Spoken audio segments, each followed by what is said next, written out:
Well, it's quite clear that the war is not going well for the United States, and that President Trump, I think, would like to put an end to it.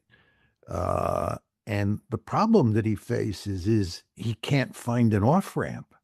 I think nobody can tell a plausible story about how this war ends. Uh, if we had decisively defeated Iran the way we decisively defeated both Nazi Germany and Imperial Japan in World War II, then you can say the war is over with. We are the winner, and we're going to impose terms on the loser. But that's not what's happened here.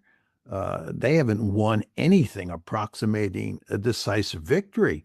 And in a very important way, the Iranians have an incentive to continue the war, to turn it into a protracted war of attrition, and they have the means to do that.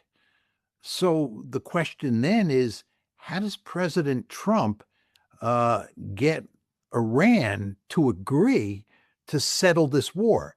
When you listen to people in the administration talk, they sometimes talk as if we're the only player in the game. Of course, the Israelis as well, but the Americans and the Israelis are in the driver's seat. We determined when the war started. We determined when it ends. We determine the conditions that the Iranians have to accept. This is the sort of view you get from inside the administration. But this is not the way the real world works. The Iranians have a say in this. And the question is, how do you get the Iranians to agree to stop fighting? Now, some people might say that we are inflicting so much punishment on the Iranians that they would be happy to quit. Pete Hegseth has been saying that today is going to be the day of the heaviest bombardment that Israel and the United States inflict on Iran. Okay, let's assume they inflict more punishment today than they have in any of the previous 11 days of the war. Uh, does that mean that the Iranians are going to throw up their hands and quit?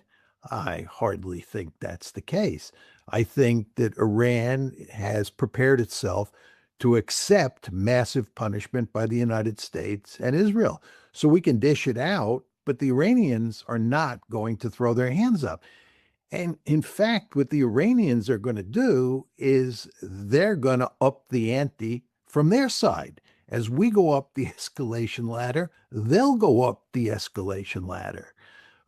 If you start destroying critical infrastructure inside of Iran, they'll destroy critical infrastructure inside the Gulf states and inside of Israel.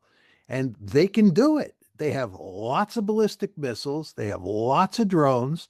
Almost all of them are highly accurate, and they're operating in a target rich environment.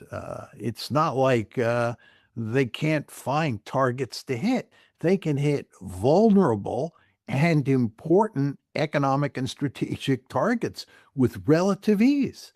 Uh, so they have a strong hand to play. When I say they, I mean the Iranians have a strong hand to play. And they have no incentive to settle this one on America's terms. They have a deep seated interest in making sure they get something out of a settlement, sanctions relief, reparations, who knows?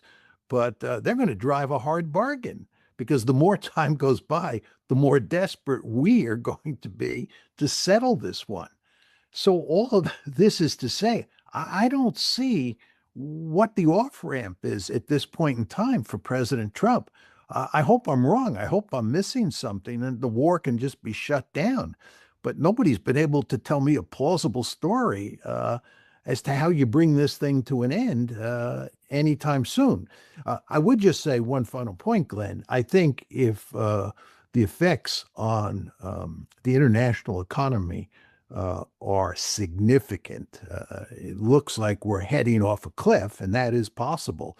I think at that point, the Americans will bring the war to an end, but that will not be a victory. We will have caved in to the Iranians if that scenario plays itself out. And that is, as you well know, a very realistic scenario.